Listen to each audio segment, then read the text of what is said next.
columnists, our columnists on the 2024 travails, Rick Perlstein, the great author and of several books about the rise of the conservative movement. Rick, thanks so much for making time for us today. Appreciate it. Cheers. There you go. Water, dude. Well, Now we're earlier here. Oh. there you go. Well, I one time had the privilege of conducting an interview with Robbie Robertson, and it was a 2-hour interview, and I asked him 4 questions. And I suspect that that's where we're going to get here, because you are nothing if not a fountain of knowledge. So Out into something, my brother. Out into I something. didn't prepare a ton because I figure we're just going to launch into it. But um, the one thing I wanted to start with was your column at the Prospect this week, which was about we're now finally getting back to actually taking Trump literally and seriously. We're actually listening to what it is he says. And there was there was kind of a big kerfuffle that came out around his statement about a bloodbath if he didn't get elected. But you actually noticed something a little bit different within that same speech, and you kind of traced its origins and sort of found Trump, as you put it, I believe, a Wikipedia of right-wing crankism.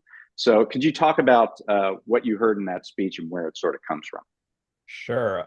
First with the bloodbath thing. I mean, I think we shouldn't leave that aside. Yeah, sure. I mean, it was readers will know about, the famous who will rid me of this meddlesome priest, right? From Beckett. I think Tim Snyder, as so often, got it exactly right, in which, the right, and I got trolled by this on Twitter, is very pleased with themselves for saying, well, if you actually listen to it in context, he's talking about a bloodbath in the auto industry. And Right. Snyder very, very bluntly said, the context is the speech, the context is the event, which is about, violent, angry insurgency around people who, disagree with, the true Americans. Right. So, the totality of it, and also the way he frames it, you can kind of see his little gears working. I'll talk about the car industry, then I'll say bloodbath, and I'll say, oh, that's just not the least of the problems we'll have, right? Well, he does that, right? He kind Yeah, of he throws it out there and just sort of fishes with it. yeah, exactly. And Vicious yeah. with it. It's a technique, and it's a Mhm. strongman technique. Yesterday, the other Dave D on Fresh Air did an interview with a guy who is a specialist. Apparently, there was a show made out of it, of his memoir on the Japanese Yakuza, and he Huh. was sitting there. He was about to publish an article that was very embarrassing to the leader of one of these, Japanese mafia gangs. And he said, they threatened my death and possibly that of my family, but there's nothing I could do about it because they're just masters of Hmm. the linguistic art of plausible deniability, right? And people are finally getting their mind around the fact that a lot of this And guy's moral it's imagination like comes from mafia. liberals don't want to give Trump credit that he's Smart. devious. You know what I mean? Like they Yeah. don't.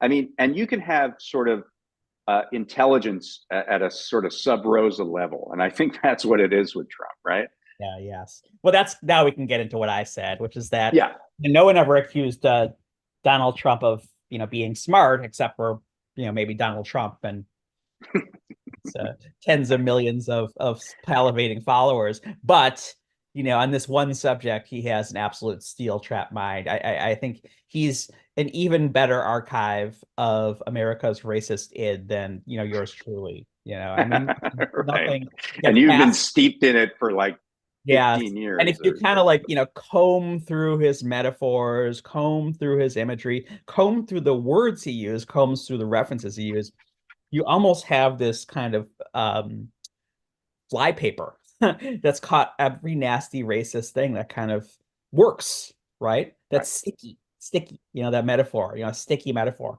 So, Right. I gave the example of, when violence was happening in the streets during the Black Lives Matter protests in 2020, which was absolutely, terrifying stuff from Trump's perspective. I recommend this is like a historical document for our time. Everyone should listen to the phone call he did with all 50 governors, in which he Mm. very carefully lays out what he wants to do, which is basically send out the National Guard and basically go to war against protesters. He's very explicit.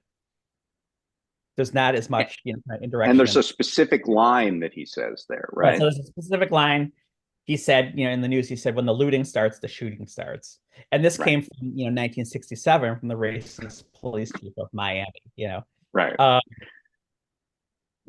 it's good And language. it's like from the liberal Great perspective, like communicator. Trump isn't allowed to make a reference. Like he's not Right. allowed to know that. But yeah, actually he knows that and more. Yeah, yeah. Like It's that's he the might thing he you have might to be not concerned know about. about a 2 Corinthians, but he knows about when the looting starts. And then Right. another example I used was he one of his refrains during the 2015-2016 period was Death Wish, the film Death Wish, which Right. so is very much worth seeing again. I wrote a piece. I didn't actually link to this. Maybe I should have. I did a piece about how much of Trump's political imagination comes from kind of 1960s and 70s and 80s to kind of outer borough New York white racist grievance, and the kind of the pop culture around that. Right. And just the Archie idea, Bunker, but not the fun way.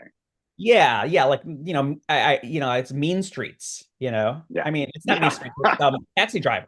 I called Yeah. it Yeah. Yeah. conservatism. The idea that Right. we're dealing around with Fickle poor. conservatism. Yeah. Yeah, and one of the tent poles of that kind of conservatism was this film Death Wish, which came out in Hmm. 1964. And do you remember it, David? Yes, Charles Bronson. Yeah, and basically what happens is Charles Bronson is this naive liberal architect, and then his Hmm. wife and daughter get raped and killed by the Right. thugs.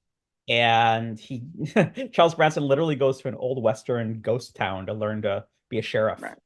It's a very funny scene. And then he goes back and starts shooting people. Yeah. And crime in New York drops by 50%, right? Right. And he ends up on the cover of Time magazine. So this is a very Right. Trumpian document. He would It's just a it's a particularized way, right? I mean, we have tropes like that in media. Taken is essentially that narrative.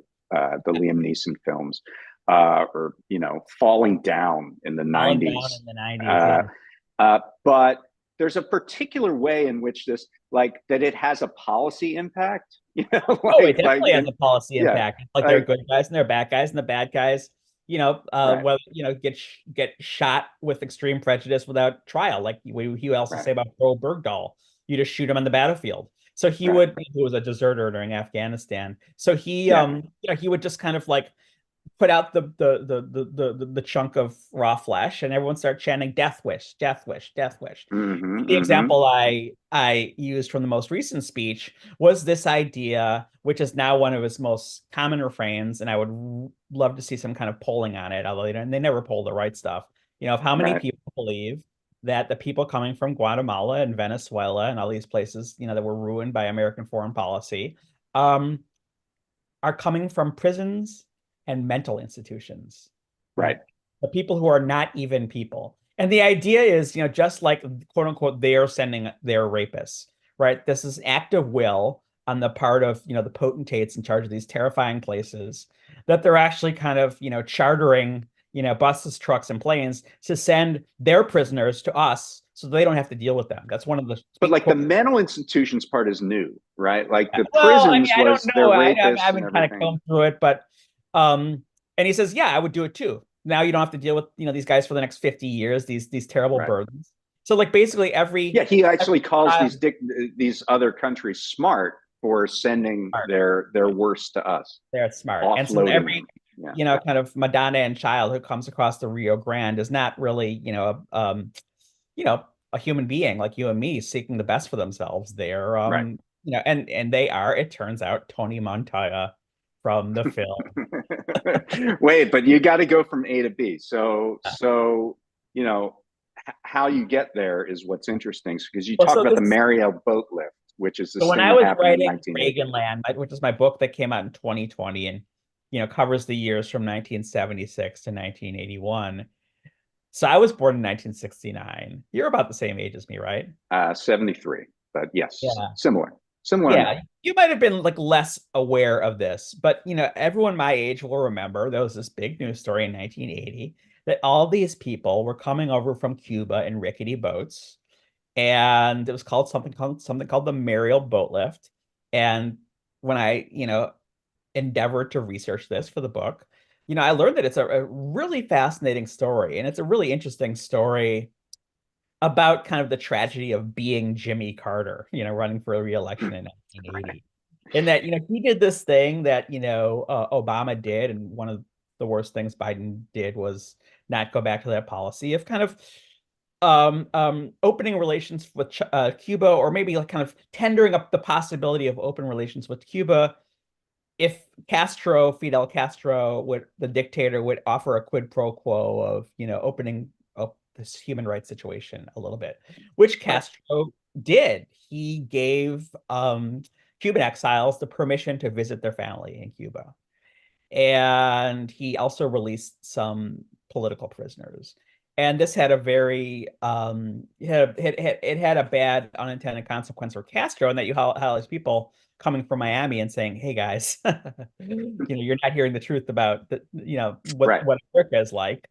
And it got worse. It actually caused, instead of being kind of like a safety valve that kind of released some of the pressure of the on the regime, it created more pressure on the regime. And so Hmm. he kind of tried again, and he decided he was going to remove the military guards. It's kind of fascinating how subtle this stuff is. From, I Hmm. forget which embassy it was, maybe it was the Ecuadorian embassy, in Havana. And that was this kind of signal that, people could receive refuge there. And maybe he expected a few hundred people. But I can't believe this. I double checked the statistics. 10,000 people crowded into the compound of the Ecuador embassy. And, Castro's like, oh my God, what should I do? So his next move was to have some of his henchmen. I mean, it's pretty wild stuff. Um, Set sail on boats from Mariel to America to kind of send the signal that, oh, well, maybe this port is open for a little while too. And lo Hmm. and behold, what he didn't necessarily appreciate was the Ronald Reagan would love this, the power of the American entrepreneurial spirit. Because all these Right. cuties from Castro suddenly like get every rickety fishing boat they can get their hands Right. on, sail to Mariel, and offer to, sail people to America if they can come up with whatever. Right. And lo and behold, I got a correction from a scholar on this. I thought it was 70,000, but literally 125,000 people undertook this, perilous sea journey. It was, Elian Gonzalez times 125,000. Right. And, so Jimmy Carter kind of does the Cold War thing, facing a re-election fight, right? He was in a primary. It was when he was in the primaries against Ted Kennedy, and says, America will open our hearts to these victims of communist tyranny. Right. More come, more come, more come. And they got to do something with these human beings. Not all of them have family. Not a lot of them have family in America. So he kind of sets them up in these kind of tent cities in places like Fort Chaffee, which was in Arkansas. There's a Hmm. really wild. You can basically you can read it all in. Arkansas, and the governor of the time at the Governor is time Bill in Clinton. Arkansas is Bill Clinton. So you Yeah. could read, the details of that part of it. One of the reasons, Bill Clinton becomes Bill Clinton, the kind of neoliberal, kind of law and order guy, was the trauma of him losing his re-election in 1980. He Hmm. talks about, Hmm. I'm not going to be out, kind of law and ordered again, basically. Right. One of the reasons was, he gets blamed for all these brown people descending on, this rural area in Arkansas. Right. And so you have this crowded refugee camp. And, first of all, Castro had another little trick up his sleeve. Right. Said that a lot of these folks, he had a tiny portion, I think it was 2%, that did come from the prisons. And this was Right. very misleading, because if you were in a prison in Cuba, chances are it wasn't because, you shot someone or stole something. It was probably because, you had a car repair business in your garage, you Right. know, or you sold stuff on the black market. It was kind of like you were Or even to the threatened. level of being a political prisoner, like being an enemy of the These were regime. economic and political prisoners, right? Right. And so he kind of seeded this narrative that this was the dregs of Cuban society Right. and good riddance. And And that takes hold in America included in in the the New way York that people are Times. talking about. Wow. Yes, Yeah. Tell me about that. yes. So like the New York Times has a headline, many in Exodus are mentally retarded and prisoners, right? Mm. That's the Hmm. headline, right? So Right. they're not burying the lead there. And the AP Yeah. says, oh, this many people might have come from, might be violent criminals. It's all very speculative.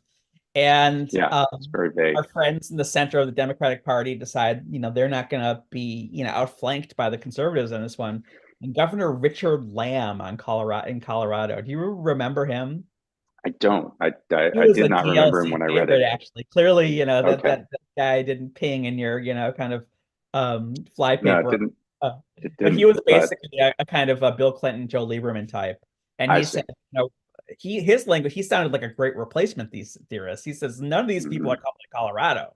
There's just too Right. many just disgusting, decrepit places in the world, and we don't want their garbage, right? Right. And in Arkansas, um, since it's 100 degrees and since these people are living in tent cities, first of all, there are crimes because there's, 10,000 people packed in a short, small area. And so the narrative comes out that these places are lawless hellholes. And also people are like, have been promised, refuge in the United States by the president, and they're pissed and they escape, basically. Um, and they're rounded up basically by the Arkansas National Guard, thanks to Bill Clinton.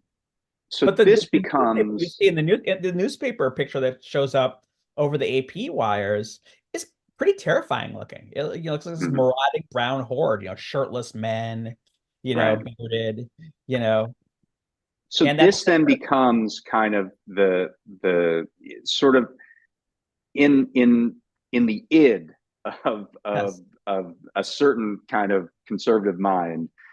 This becomes sort of this trope, this Yeah. And example, what I say is I and think that yeah, if things have been just kind of taken their course, I think we would largely have forgotten this. Like we have largely forgotten that the same thing happened for Vietnamese boat people in right, 1975. There's a documentary right, about it. There was lynchings and all sorts of stuff. yeah. But this is where kind of Hollywood takes over. And surely Donald Trump was a frequenter of our better multiplexes in 1983. The movie Death Definitely. Wish. I mean, not Death Wish. No, we're talking about Scarface, Scarface, the remake of the movie 1983. about Al Capone, right, locates the Right, most fearsome gangster the world has ever known as one of these Marialistas who right. escapes from or is sprung from this crowded That's like the refuge. first 5 minutes of the movie, right? The first 5 minutes of the movie, Right. and that's how the So now Mariel the symbol for a Donald Trump or someone who thinks like him is that an immigrant they're sending is the rapists. Tony Montana. Is Tony Exactly. Montana.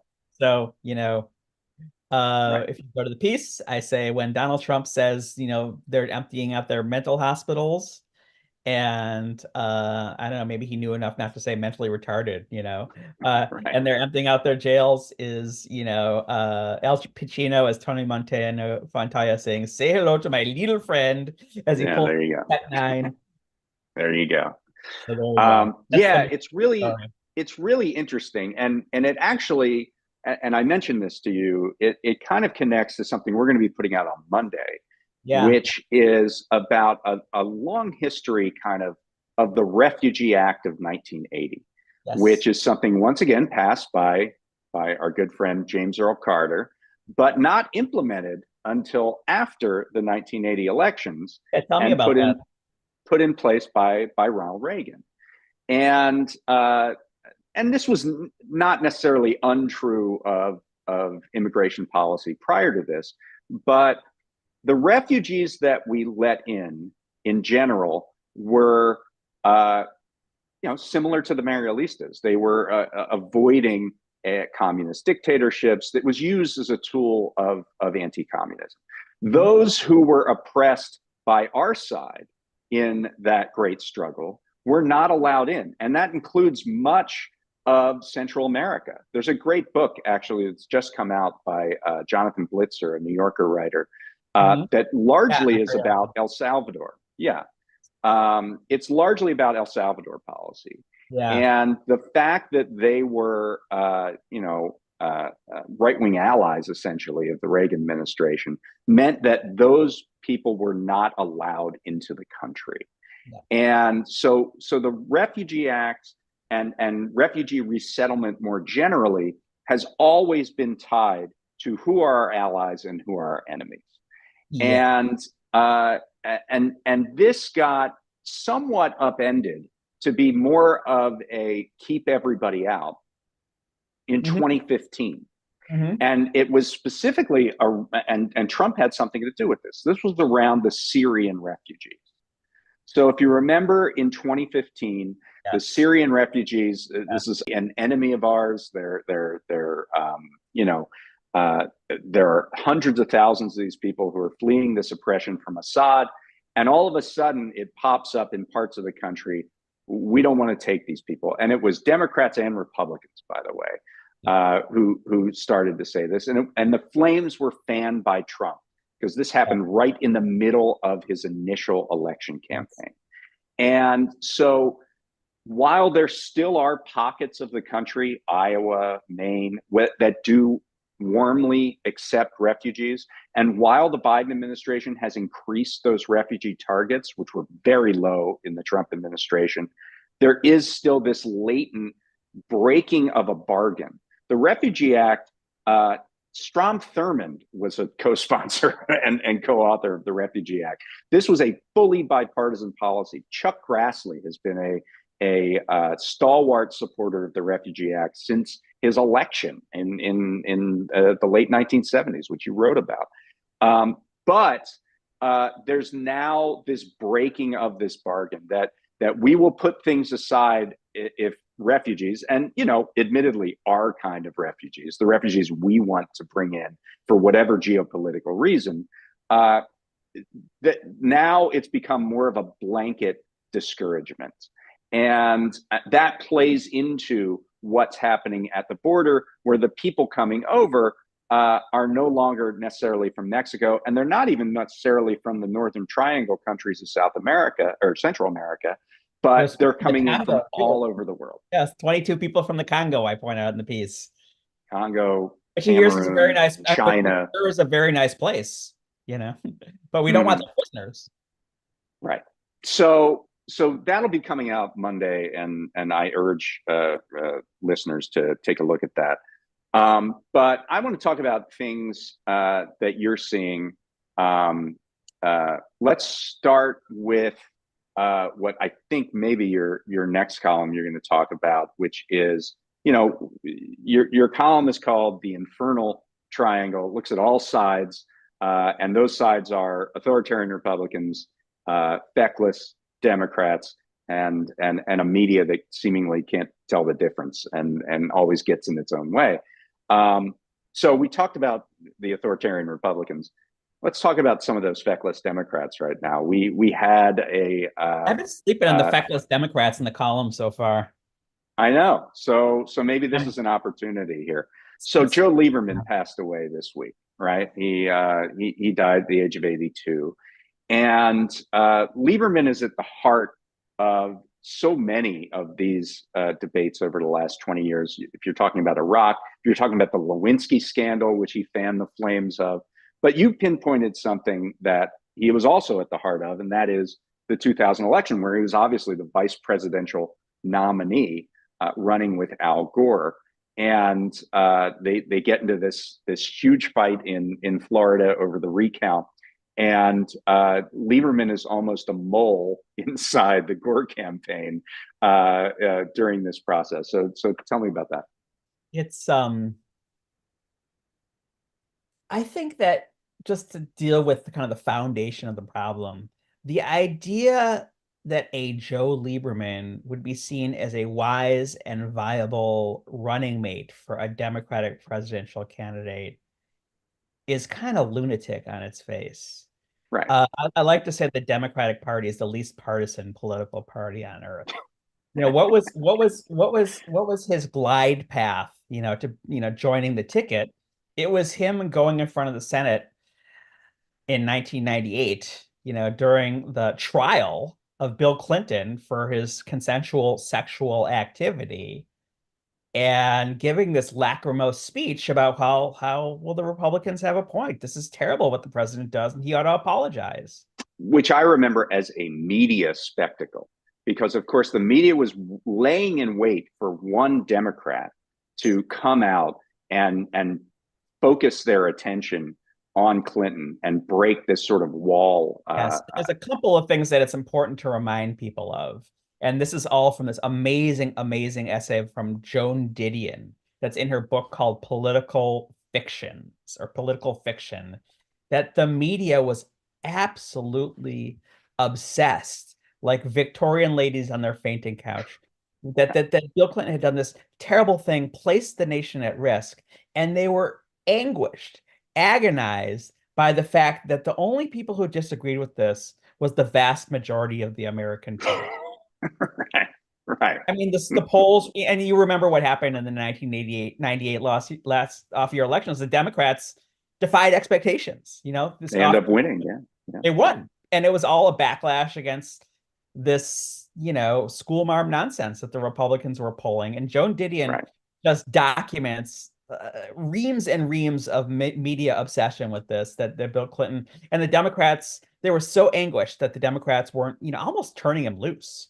And here is, Joe Lieberman, who, is one of these people like McCain, who kind of courts these folks and courts their very strange moral vision that if, Democrats and Republicans can, kind of be apportioned an equal share of the things that afflict America, somehow, we'll enter, a new Jerusalem, and the lions will lay down with the lamb, and we'll finally achieve our country, Right. And so on the strength of that, he then well, he's the perfect person to be a heartbeat away from the presidency. And to bring the Democratic Party. I mean, for the people. This is someone who ran on the Democratic ticket in Connecticut to beat Lowell Weicker, who was a liberal Republican. He ran to his right. And he ran with the support of William F. Buckley. Yes. Okay, we're on the same page. So, in my book, the referral trial that I'm working on, I tell the story of the recount, because how could I not? Although I actually spend more time talking about the part that these terrible people in the media completely ignored, which was that the Secretary of State of Florida, who was, co-chairman of George W. Bush's campaign, Catherine Harris, appointed by George W. Bush's brother, Jeb Bush, created these phony purge lists of supposed felons that were wrong by a factor of about 50,000. So there are about 50,000 people who weren't allowed to vote, mostly African American, in the 2000 presidential election in Florida, in the state that they knew would be decisive. And this was proven by a journalist. What's his name? The best government money.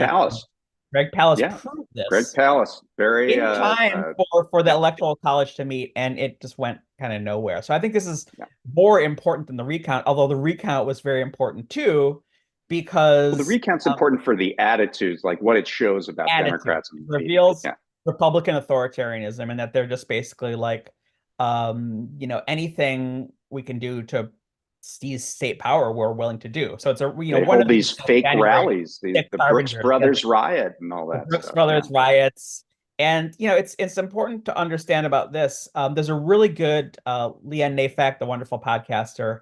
I think his stuff is the best, kind of summary of this. But what he really, he interviews one of the guys who's in charge of this, and so they kind of stage these kind of Nuremberg rallies, to kind of really to harass the people counting the vote, to intimidate physically They go That onto was the floor physically and try to physically scare them, and it works. They stop the count in mhm, Miami. But the thing that says is, we thought we'd do what the Democrats would do. We wanted to go into the streets and protest. Literally, Jesse Jackson was told to leave Florida by Al Gore to not hmm, protest, hmm, right? And one of the most brilliant techniques that the Republicans seized to basically put themselves over the top in the court of public opinion, and by manipulating the wishes of um, I would say, at least for some people in the media, it sounded like for their wishes for George W. Bush to win and to punish Bill Clinton, um, was this idea of what were really the overseas ballots, but in a right, successful act of semitic warfare, they framed as the military ballots. So right. our brave men and women, risking their lives overseas, we wanted their votes to be counted. Now, to count a overseas ballot, whether it's you're an ambassador or in a foxhole, you have to vote on time. You had to Right. sign your ballot. You had to do You all this have stuff. to go through the same rules that anyone who's overseas or in this country have to use to Well, I participate in think the election. really the most important thing is you have to actually vote by election day. Right. Yeah, Not that crazy, that helps. you know. That helps. And so what one of the Democratic lawyers does is he creates a memo and he says, "This is how you can evaluate whether an overseas ballot should count or not. If we have to Right. take this to court or whatever." This ballot is, I'm not sure if the memo was leaked or someone got a hold of it, and It was reported. Yeah.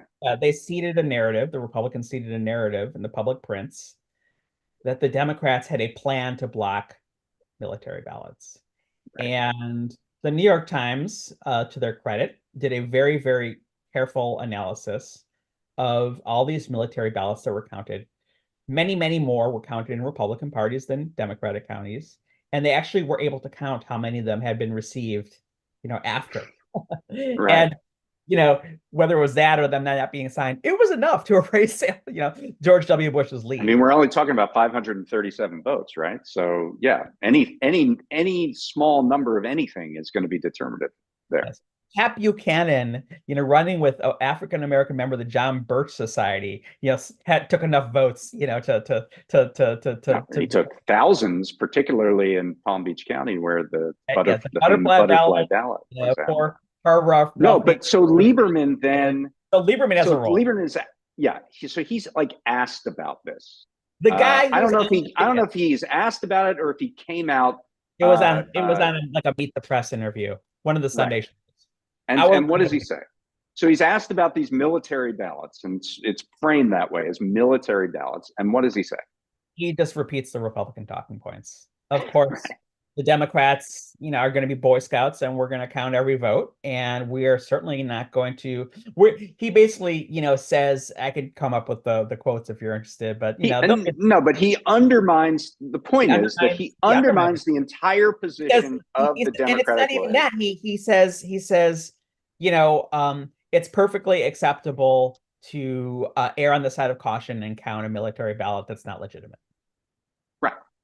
Full stop. And so now we have different standards for these ballots, which is exactly what the Supreme Court said, right? That we Right. can't Well, have. But there's also we something the made Republicans, and someone who's also really good on this is Jeffrey Toobin's book, had a heads I win, tails you lose standard in this kind of media air war, in which they would say, count every ballot, right? Which meant count every ballot that, will be helpful for us. right. Or not count ballots, follow the rules, assiduously, when that would have advantaged Al Gore. And so I'm going to adapt, what's in my book, just to Yeah. just remind people. Because the recount, I think, is your book sort of in a microcosm, right? It is. I mean, Yeah, it's the yeah, first chapter. There's one yeah. part before that, So the South Carolina primary. Let's not forget that. okay, well, yeah, sure. But the Yes, it point really is that this displays Republicans, as being willing to do anything within or not within the bounds of the law to win. Democrats going along to getting along, and the media not sort of reporting Right. the At actual best saying spectacle who that's knows going who's on. right. He says, she Right, says. It's right, a exactly. they love the reason that, they cover, the recount, I mean, it's like my ex-wife and I call it the Florida recount show. Right, It's right, set in right, front of, MSNBC, sitting right. in our Brooklyn apartment, 10 hours a day. It was 24/7.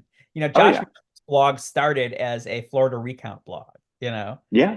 and Um, they loved it because it was a horse race. because there was nothing, I mean, that's exactly what was being presented. So we're 24 years out now Yeah. from that incident, that moment. And I'm curious, we're at the very beginning of what is going to be the longest election cycle in American history. We basically had no primary for the first time since the 1950s One of the and or parties has no 1960s. platform. One of the parties has no platform at all. And we're now sort of stumbling into this new election cycle. And I'm curious what you think, if anything, has changed on those three sides of the triangle from this sort of seminal event in 2000. Yeah. I mean, I think that on the Republican corner of the triangle, Republican authoritarianism, I mean, the way I talk about it in the book is I describe it as a ratchet, right? It only goes in one direction. So Right, the authoritarian ratchet is just kept on clanking along. right. The next stolen election I write about is, you read this chapter, the California recall, Yes. right? It was equally Mm-hmm. chicanerous. I just made a word, chicanerous. But anyway, so that's just kind of, from 2000 to Right. January. We're dealing with a whole different world there in terms That's of different. That's that yeah. narrative. And then, the media, it's really interesting. John Gans, the wonderful Substacker whose book on the 1992 election, but also kind of politics in 1992 is coming out. And one of the things he pointed out Mm-hmm. is that, he kind of gave me a name check. He's like, yeah, Rick Perlstein points out this political journalism is terrible, and it's all horse race stuff. But actually, there was a lot of good journalism I read about the problems America was facing in the early 90s.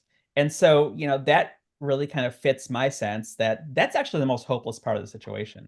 They're worse, worse, worse, worse, worse, worse. And worse Mm-hmm. because they report the exact same way they did in 1996 about a fascist takeover of the United States, right? Right.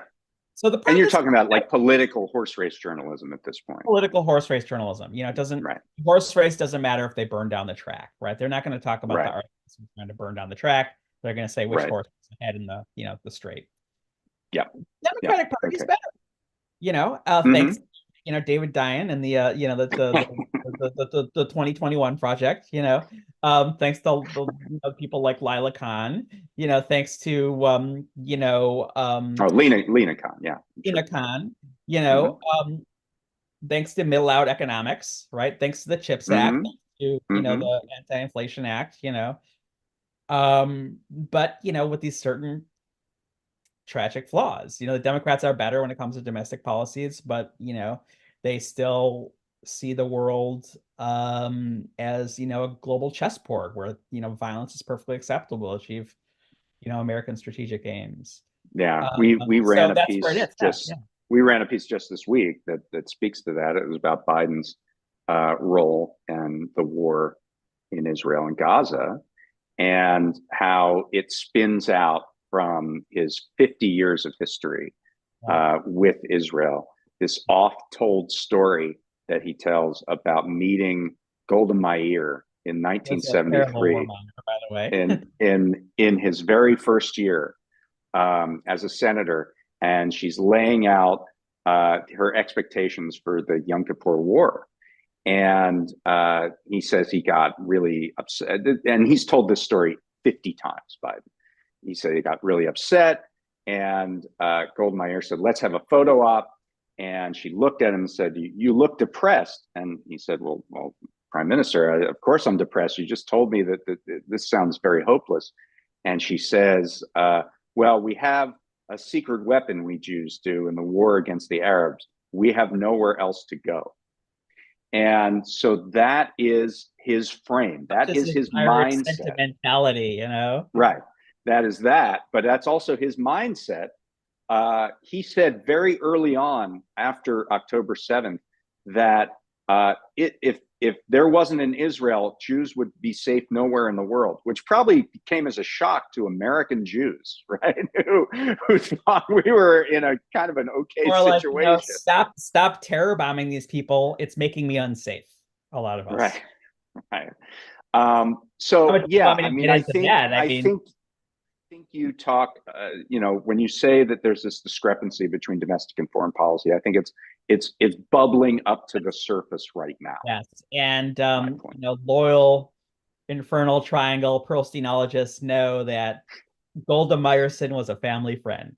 Yeah, we in the pixels of the American Prospect website posted my grandpa's eighth grade Yeah. graduation autograph book with a injunction from then I don't know if she was Golda Meir yet. She was going back and forth. I think it might have been a fundraising trip, and she grew up in Mm-hmm. Milwaukee. I mean, I'm sorry, Hmm. she was in Milwaukee. That was her She was hometown. in Milwaukee. She didn't grow up there. Yeah. Yeah. And she tells young Herschel, my grandpa, get thee to the promised land, basically in Right. Yiddish, you know.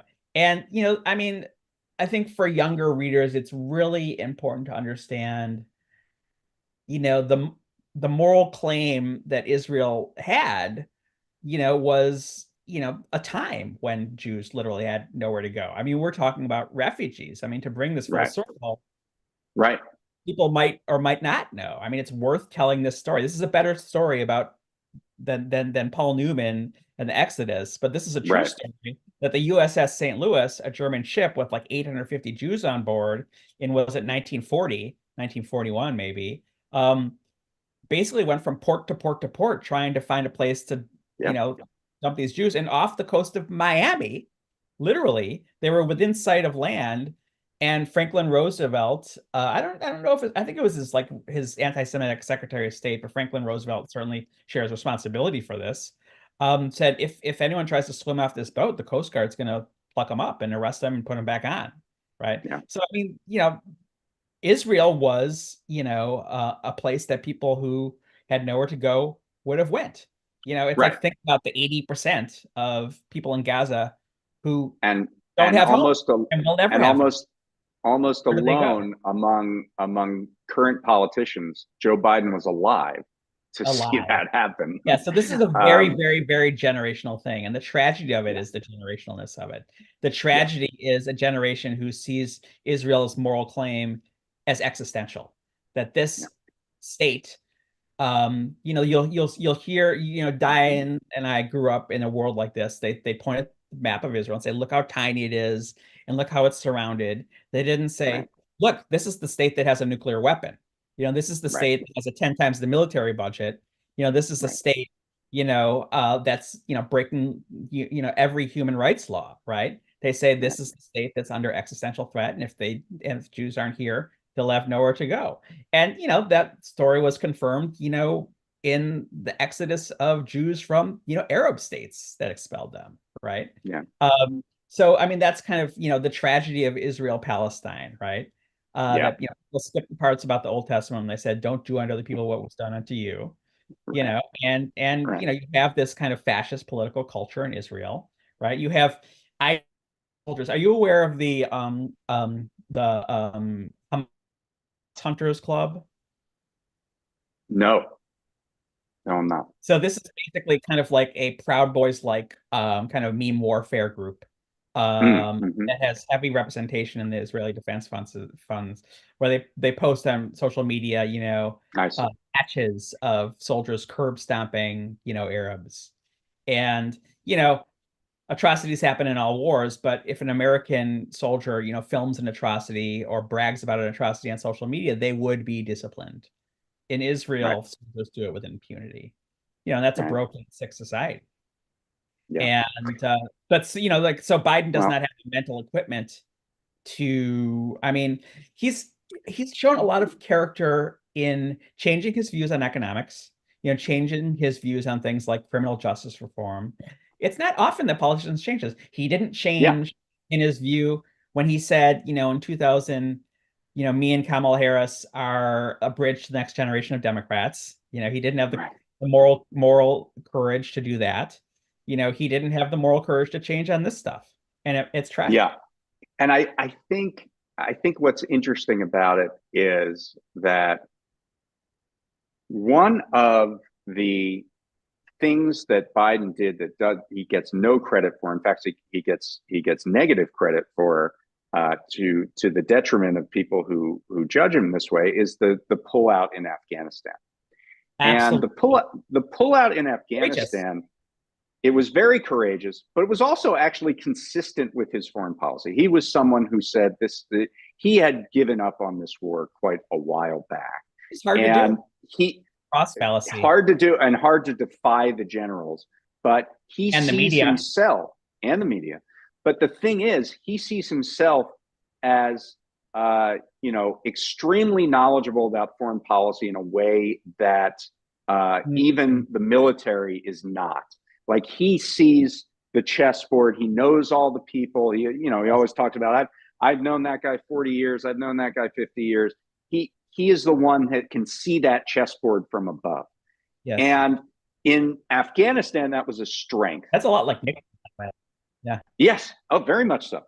And in yeah, Afghanistan, that was a strength. And with respect yeah. to Gaza, it makes him more resistant to these calls, I feel like, in some ways. You feel like because It's a he's a chessboard in kind of America's strategic because he situation. knows what's right. He Uh, understands the intricacies of foreign policy in a way he that cannot hear this advice. is this is not. Yes, he cannot hear advice, and his advisors. Jonathan Geyer, who has a lot of Great, great contacts in the guy. administration, did this piece for us, and what he basically says is that Israel policy is Biden's policy. Like, it's not actually an advisor thing, although they Yeah. largely are on board. But it's not a situation where the advisors can come in and change his mind, and that was That's true of very, Afghanistan a too. very So astute it's like it's a observation. blessing and a curse. Yeah. Back in the Iraq days, Biden came up. This was a centerpiece of his 2008 presidential campaign. He came up with one of the looniest ideas Oh, that has putting into ever two been parts. told: the partition. He Yeah. wanted to partition Shias and Sunnis Galbraith in plan. Iraq in a way that would be, he's just like moving around chess Amazing. pieces, right? Like, these people who this is their homeland, we're going to move them over there, and we're going to move these other guys, and we're going to put a wall between. It's the dumbest idea I've ever, but it is indicative of this mindset Yeah, I like it. that Totally. like, of this It's the understanding ugly, of it's the how ugly American, it's the geopolitics quiet work. American, the idea that we can kind of like shift around the world. Absolutely. What's the Vietnam movie? Absolutely. Behind every Viet Cong is an American waiting to get out. I mean, just Right, we have right. the world as our oyster. Yeah, I think that's really And, fascinating. And I think in terms of the presidency, that's a really mhm. useful thing for people to understand in that just the way you put it, it's his policy. A president cannot have strong opinions or knowledge about everything. And they hire people they trust, but some stuff is, at the Some core. stuff they think they're the master of that domain. And that is certainly true of the former chair of the Senate Foreign Relations Well, Committee. maybe he'll, That's where he thinks pressure he up. makes. Yeah, keep the pressure up. I mean, do you support the uncommitted campaign? I think it's a great idea. Well, I mean, certainly it's been, I think, more successful than it had any right to be, Yeah, in it's terms of smart. Michigan, and it's got delegates to the convention now.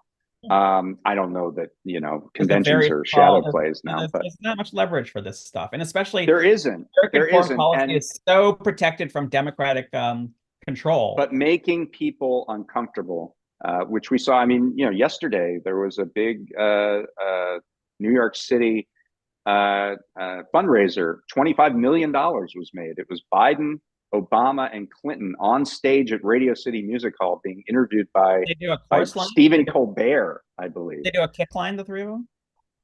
I'm not sure about that. I don't know if they're the right height. The Barackettes. But the Barackettes, very good, very good.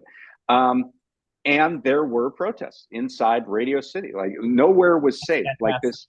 this, So Yeah, it I do reminds me of think when the people used to administration. go in the yeah when like people like Eartha Kitt, would tell off, Lady Bird Johnson about the Vietnam War, and her career was destroyed. So there's a lot of courage in this, and I respect that courage. So yeah, it is to be respected, and I think there are cracks here. There are ways in which that the Biden administration is. I think they're trying to have the policy a couple different ways. There was a UN resolution that was passed for ceasefire this Yeah. week that they wrote. It's not that much different than the sort of 6 week call for a ceasefire that they've been doing in the past. But at the same time, I think the pressure is being brought to bear, and I think that's an So some important facet changes of this. happening, and I mean, it's important to say, since I brought up, the idea of putting pressure on Biden. I think really still the bottom line is, as Frederick Douglass said about, the Republican Party and African Americans in the late 19th century. Unfortunately, the Democratic ticket is the boat, and all else is the sea. And I can Right. easily see a President Donald Trump telling Netanyahu, saying, "Hey, why not use those tactical nuclear weapons?" Right? I mean, he's I already, mean, it's used final I solution don't language. I don't And the problem. disagree. I don't disagree at all.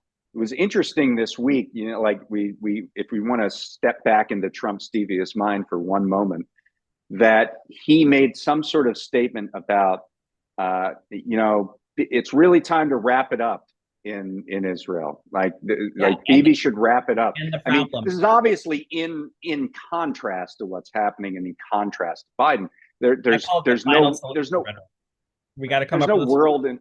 yeah. Yeah, but I mean, he's trying to say, it was wrapped in this weird anti-war thing that Oh, some people try to say about Trump, that he's like oh this yeah, yeah. anti-war wondrous The naked individual, desert and which call is it ridiculous. Yeah, which is ridiculous. But the point is that uh, if Trump sees an advantage in saying, this is tragic, and we really got to end this, that's a signal. It's not a signal of his mind. It's a signal of what he thinks can contrast him with Biden. And I think there's an importance there to some extent. You know what I mean?